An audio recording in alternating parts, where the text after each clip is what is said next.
the dawn of mankind, these questions remain unanswered. Are we alone in the universe? What is the meaning of life?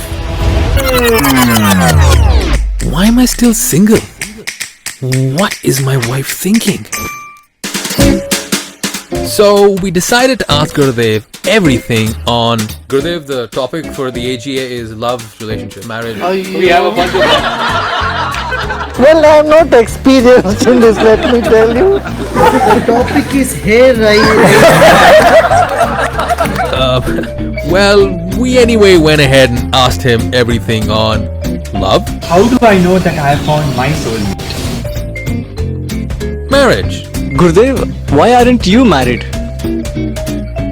Relationships. How to strike the perfect balance between mother and wife. This is really a skill. Only you have to pray to God to give you that skill.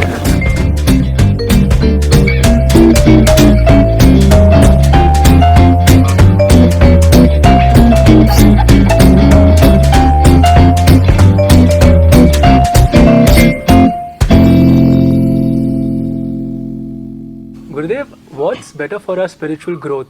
Being married or being single? Well, what is better is to be happy, whether married or single. You have people who are single and unhappy, that is not a nice thing. And you have people who are married and who are unhappy, that's also not a right thing. Whether you're single or married, doesn't matter. What is desirable is clarity of mind and purity of heart. Gurudev, why aren't you married? Well, I'm married to a thing called Art of Living. The organization which takes me around, it keeps me driving around the globe. Gurudev, is there any such thing as a soulmate? If yes, how do I know that I have found my soulmate? You first meet your soul, then you can find your soulmate also. When you yourself are in confusion, your mind is in a cloud all the time, you are over-ambitious and you are self-centered, then I tell you can't meet your soul. And if you have never met your soul, then soulmate is very far away. Gurudev, is there any spiritual practice to attract the right person in our life? If you are really spiritual, only right things get attracted to you. Gurudev, how do I deal with rejection? You should understand the people who reject anything or anybody, they are not so intelligent. The best way to deal with rejection is not recognize it. I know that they have not recognized the goodness in you. And rejection should be countered with pitying them. And also see how you can express yourself better. Gurudev, friendship is comforting, it's emotional and long-lasting. Passion is exciting, it's physical, it's sexual, but tends to be short-lived. How can we keep both passion and friendship in a relationship? In friendship, you are there to give. In passion, you want to take something out of it. Passion must be there in life, that's okay. But it should be in the background. And the forefront should be the willingness to give. You know, if you want things to work well. Gurudev, does having a sex life affect our spiritual growth? If that was the case, then it would have been a blanket ban for people. You will never get spiritually elevated if you are married. But that is not the case. There are many rishis and householders are also given the dharma that they can also experience moksha. What is detrimental is obsession. Obsession with any of the sense objects. Obsession about food, about sex, about movies, whatever it is. It's not congenial. It's not congenial even for a healthy living, let alone for spiritual growth. For spiritual growth, moderation and centeredness This is what is necessary. Nowhere it is said the couple or married people cannot attain liberation or higher states of consciousness. It's not true. It's not there like that. But if you are draining yourself day and night and you are obsessed with sex, no way. Gurudev, how do you deal with your partner's silent treatment? Silently better. Gurudev, what to do if neither words nor silence can get the message quite through to the partner? Well, I am not experienced in this, let me tell you. See, what we must understand is in any relationship, don't think it should be very flat, always lovey-dovey, sweetie, and sort of mushy, imaginary emotional harmony which we conceptualize by the movies or other things. You know, when you are in love, you just go around the tree and singing songs. And it's not going to. Life, you must face the bitter truth of life. And if you can hold hands in the bitter circumstances that life poses in front of you and move through it, then your bonding becomes stronger. We must know that, see, in any relationship or in anything, there could be ups and downs. And if downs come, don't mind it. Usually what we do, if we have 10 good days and one bad day, that one bad day dominates your memory. It dominates your life. You must see to it from the other side. It's okay to have one bad day.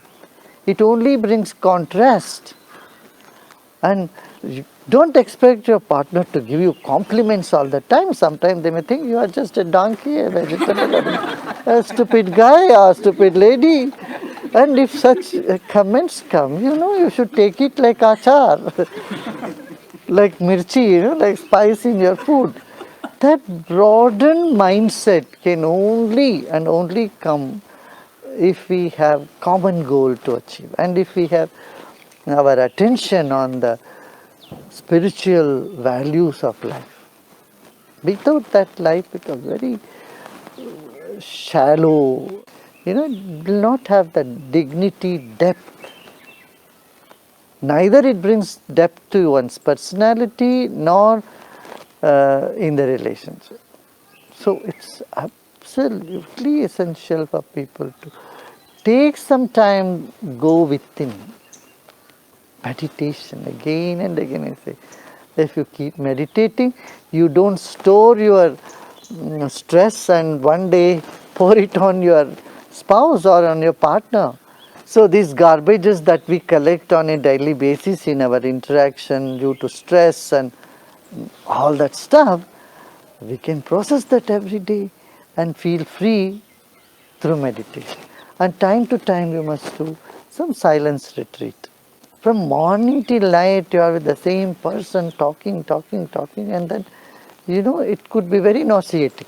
However good the person, you must remember to take some time for yourself and go into deep silence. Even few days in a year will rejuvenate you and make you blossom. Yeah, you will be more beautiful. Gurudev, how to strike the perfect balance between mother and wife? And is it even possible? You just don't stand in the middle. You just let them have their own fireworks and you be witness. If you take any sides, you are into problem. Even if you don't take sides, even then you get into problem. So this is really a skill that you need. Only you have to pray to God to give you that skill. Yeah. Gurudev, in a relationship, how to deal with a partner who's emotionally unavailable? See, in a relationship, you must keep in mind, don't go by their outer expressions. Usually, men also feel emotions, but they don't express so much. Because our culture in the world has been like that. men were asked not to express their emotions, or rather they follow their ancestors, their fathers and their chachas, uncles. You will see elders in the family, men usually don't express their emotions, and so they walk in their footsteps. But women are more expressive, and what happens, a woman is expecting the same type of emotional response from men also. There are some men who do it, but not most of the men. So you must understand that. Your partner may not express emotions, but don't conclude they don't have it. They do have. You must take it for granted they do have emotions. When a death happens in family, men often don't cry. But it doesn't mean that they have no sorrow. Similarly, when there is joy, and they don't just dance and jump up and down and laugh a lot and express their emotions. Because the culture around the globe is such that it has somehow streamlined or suppressed men's emotions. So do not expect them to express the emotion the way you do it. But if my partner cheated on me but asked for forgiveness later, I feel betrayed, I don't know if I can trust her, but I also don't want to throw away the relationship I've built with her. What should I do? Listen, now, how can she ask forgiveness before she made a mistake? Number one, forgiveness comes only later, when you become aware of it. And mistakes happen in an unconscious state of mind. When you are not aware, when you are not clear in your mind, then you do mistakes. But when you realize you did something wrong, only then you ask forgiveness. And it is quite human to forgive. Like it is said, it's human to make errors, it's human to forgive also. You put yourself in that place. Suppose a mistake happens through you, and you are not forgiven, even in spite of you asking 10 times. Would you like it? No. So when you expect others to forgive you, and you forgive not for their sake, forgive so that you are free. Otherwise, you are carrying the other person's mistake in your head. You should know the psychology behind that lie. Why would someone lie to you? Because they care for your connection or the relationship with you more than anything else, more than truth. So they lie to you so that they don't want to lose your love for them. If they don't care for you, they will tell the truth.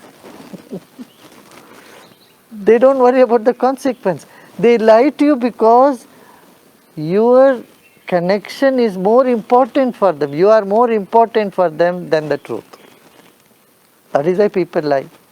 If we understand the psychology behind lies, you know what happens? You become a large-hearted person. You become a person of great understanding. Who would not want a person of great understanding? Tell me. Huh? Isn't that what anyone expects in any relationship? Not just boyfriend, girlfriend or husband, wife. Even with parents, teachers, neighbors, friends. What is the basis of all relations? Understanding. The understanding which goes beyond the verbal expressions. What one says is not so important than what one is or what one feels. If you can see beyond their words, only then you have real bonding. See, a mother knows the child beyond its words, and so does the child. That's why their bonding is so strong, isn't it? Sometimes mother says, get lost. She doesn't mean that. But the bonding is much deeper. So any relationship can only move on when the bonding is not just on the verbal or expression of their feelings, emotions, or even action. It should be seen much beyond that. then that bonding is the true bonding. Gurudev, when someone asks or proposes for marriage, how do we decide whether we go ahead, whether this could be a long lasting or not? Sometimes it seems like a good idea, sometimes it seems maybe not. So how do we get past this conflict? Well, this conflict will continue even after marriage. Our mind always fluctuates. That is the nature of mind. Why about relationships? You just go to a restaurant and you take some time to order. But if you keep discussing or judging which one to take, and you will remain hungry for the whole time. So somewhere you have to see, it has to be a combination of your head and heart. You cannot just decide things that matter to your life only through your head, only through logic. Because logic changes and logic depends on your limited understanding. That's why you must use that something that you have, that's intuition. Tap into that. And to tap into intuition, there is no other way than meditation. Okay? Gurudev, what would your advice be for young couples looking to start a family? My blessings? Go ahead. Don't delay, go ahead. If you are delaying too much, then the generation gap becomes bigger. I would say go ahead. Gurudev, sometimes it seems that having children on the path is an obstacle, as one gets less time to do sadhana, seva and be with you. Is it like that? It's completely an individual choice. There are people with children, they still do a lot of good work in society. That need not be the case. You see, and there are people who are single who just waste their time. They do very little, anything significant in their life. So you cannot put the blame on the kids, you see. Oh, I have kids, so I cannot do this. These are all just our concepts that we build over the period of time. If you want to do some good work, seva, if you want to do sadhana, you can do in spite of all the responsibility. But if you prefer to do something much bigger and travel more or do some good work in society, then it is your choice. Then it's good, yes. Children do take a lot of your energy, they take a lot of your attention, they take a big chunk of your time, no doubt. Gurudev, how does one move on after a painful divorce? You should feel like a free bird. You know, I was in a cage, oh my God, good, I am out. Where I was stuck in this beautiful world with so many people, 7 billion people, 3 billion people whom I could have had better choices. And I got into a cage with somebody, made myself miserable, thank God, thank myself. You should be happy. When you are moved out and you got divorced, then you should simply be flying. Why did you get divorced? So that you want freedom, you want to be happy. And even after getting divorced, if you keep thinking about the past, then that divorce has not served the purpose. You could as well have been miserable being in the relationship. Gurudev, what should the future generation do? Should they wait for their parents to find them a partner, or should they find a partner themselves? See, why you decide for future generation? Leave it to them. Let them have their choice, you know. If they ask their parents to find, let them do it. And if they say, no, I will find myself, and let them do it. So from a parent's perspective? See, there is no should or there is no should not. You must have that freedom in your life. When you say should, we have so many shoulds and we get ourselves so shrouded by the shoulds and we don't realize what life is. Yeah, you don't feel the freedom. I would say you must feel freedom. Only freedom can assure love blossoming in your life. In a restricted mindset, in environment, atmosphere, you cannot blossom. The love cannot express itself. Love cannot blossom. So first and foremost, freedom. Freedom of the spirit. Here, freedom appears to be contrary to discipline. It should not be that type of freedom that makes you miserable. And it should not be that type of discipline which just make you wither away. Gurudev, in today's world, we are empowering women to take on worldly achievements and also take care of the household chores. While men are not conditioned like that even in the 21st century. Sometimes marriage seems like a patriarchal setup. What can be done to take care of this? You mean men should take care of the house also, household work, they should start cooking and all that stuff, right? I think they have started, but they are a little slow. Women are you are right, they are lagging behind, but the men are a little slow to learn. Yeah, they will learn. Today we live in a society where everyone has shared responsibility. Gurudev, how does one prepare and cope when one of the partners departs for the other world after a very long innings? No, sometimes you get a ticket in the earlier flight and the other goes by the later flight. So you say, well, we'll see you later after a few years. And goodbye, have a safe journey. Be there, bid them a good farewell. Of course, it will be emotionally challenging.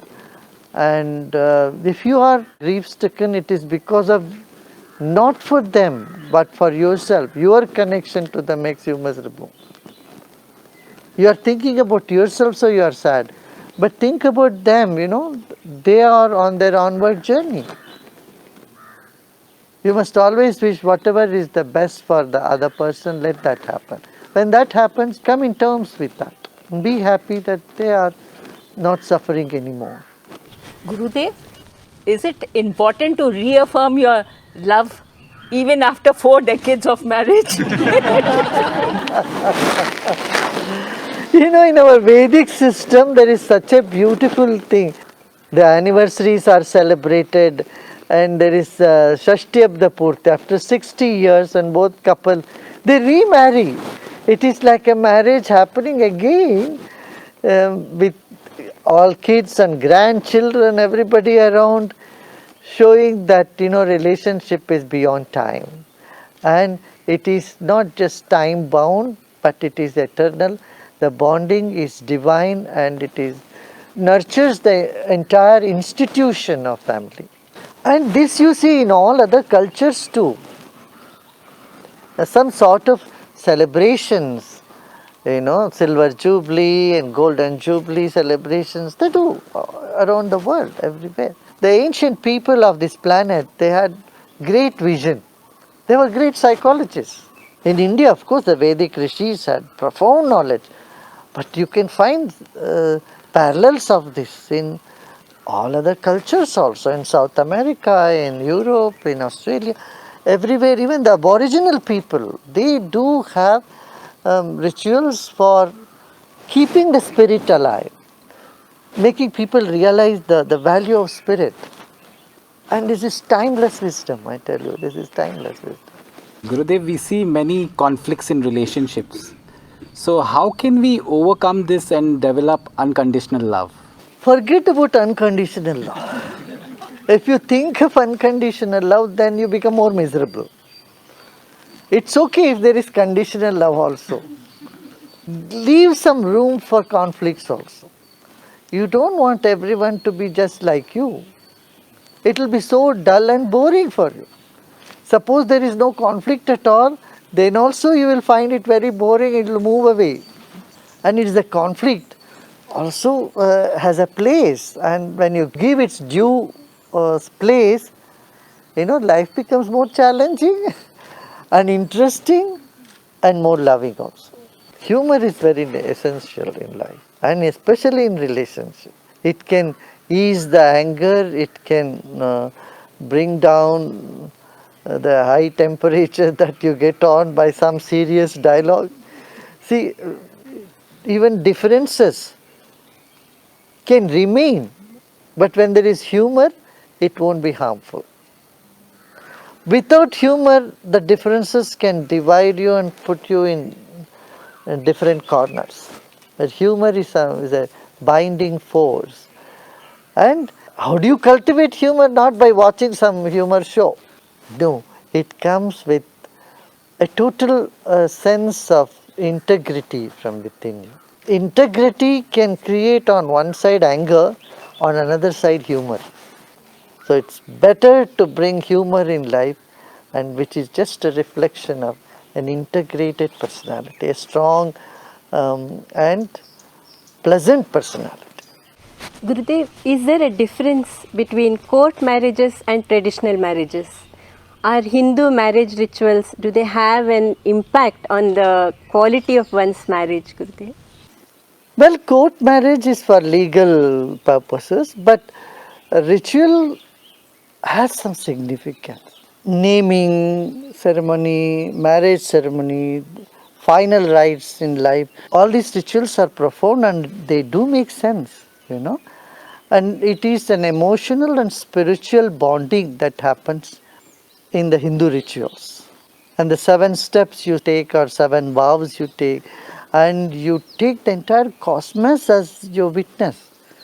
See, fire is everywhere. If there is no fire, there is no life on planet Earth. So you make the sun, moon, fire, water, earth, these elements of creation as your witness for the marriage.